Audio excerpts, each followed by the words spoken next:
O Espírito em Análise, com André Marouço.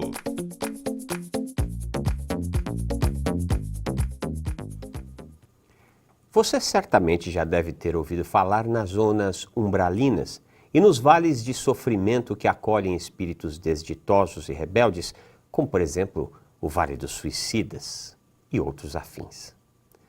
Certamente se deparou com a visão de locais onde o choro e ranger de dentes punem exemplarmente os espíritos que se rebelaram contra a divindade. Pois é, sabe quantas vezes a palavra umbral é citada na obra de Allan Kardec? Nenhuma.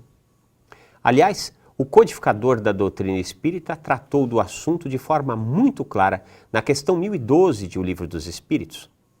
Kardec indaga aos espíritos superiores acerca da existência de lugares para penas e gozos, e em parte da resposta, os espíritos deixam o assunto bem claro, dizendo: a localização absoluta das regiões das penas e das recompensas só na imaginação do homem existe. Provém da sua tendência a materializar e circunscrever as coisas, cuja essência infinita não lhe é possível compreender. Certamente a imagem de espíritos sofrendo nos vales de sofrimento são muito boas para fomentar a venda de livros e filmes. Sei também que não deixa de ser uma espécie de freio às más tendências imaginar que se fizermos algo que desagrade a divindade, passaremos um tempo entre espíritos trevosos, chicoteando nossas vestes perispiríticas. Entendo que a visão de uma fome e de uma sede que não são saciadas não deixa de ser uma espécie de amenização do inferno e do purgatório. Por outro lado, a razão minimamente pensada não nos permite crer nesses lugares espiritólicos. Quando Kardec trata dos atributos da divindade em O Livro dos Espíritos, nos apresenta um Deus soberanamente justo e bom. Já no Sermão do Monte, descrito em Mateus, capítulo 7, versículos 9 a 11, encontramos: qual dentre vós é o homem que, pedindo-lhe pão seu filho, lhe dará uma pedra? E pedindo-lhe peixe, lhe dará uma serpente? Se vós, pois, sendo maus, sabeis dar boas coisas aos vossos filhos, quanto mais vosso Pai, que está nos céus. Ao lado da questão do umbral, há ainda uma outra mais grave e bem pouco consoladora: a invenção de alguns médiuns e oradores espíritas descrevendo os vales de sofrimento como os de suicidas. Hoje, debruçam-se sobre as questões das doenças psíquicas estudiosos e cientistas de todo o mundo. É urgente entender os impactos que os sofrimentos psíquicos levam a quem lhes adoeça. Quem quer que tenha sido visitado pela depressão sabe muito bem a grande e quase irresistível força que o psiquismo faz em tentar convencer o adoentado que a melhor e definitiva saída é pela nefasta e ilusória via do suicídio. Entretanto, imaginar que aqueles que sucumbiram seriam entregues às zonas tenebrosas é, no mínimo, um contrassenso com a bondade divina.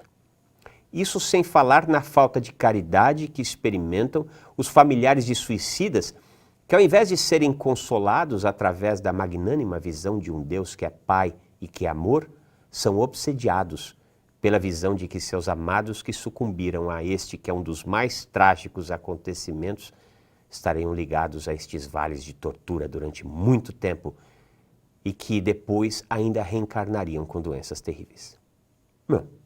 Não posso concordar com essa adaptação do catolicismo.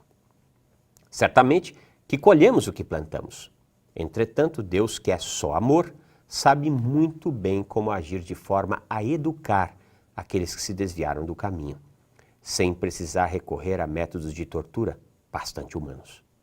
Até porque o terror espalhado por esses religiosos não tem dado conta de interromper as mazelas humanas. Julgo mais sábio e consolador compreender que na espiritualidade continuaremos exatamente como nos encontramos na matéria. Se pensamentos terríveis invadem o nosso psiquismo, se colecionamos inimizades aqui e ali, se destruímos-nos e aqueles que nos cercam, estaremos exatamente na mesma condição quando aportarmos na espiritualidade. Só que trata-se de uma condição psíquica. Dessa feita, o que nos parece mais ajustado à visão de um Deus que é amor e de um Jesus que é pastor de todas as ovelhas é crer que, melhor que temer um umbral, é construir o paraíso possível em nosso mundo interior. E não desistir jamais desse bom combate. É ter ciência plena que, por mais escura e densa que seja a noite, tal qual nos recomenda o lema dos Alcoólicos Anônimos, só nos cabe aguentar a dor só por hoje. Entender a bondade divina através da fé espírita é saber que desistir da vida não é uma possibilidade, pois a vida nunca desistirá de nós. Melhor é vencer do que desistir. Se por outro lado a dor parece insuportável, saibamos que quando estivermos no chão, sem forças para erguer nossa cruz e seguir nossa caminhada, basta uma simples conversa com Deus. E Ele certamente nos enviará um certo Simão Cirineu, que de sua parte não carregará nosso madeiro, pois ele é nosso. É a nossa mola propulsora de evolução. Entretanto, não se negará a dividir o peso de forma que possamos seguir adiante, na certeza plena de que logo mais a dor sempre acaba. Cuide-se, você merece.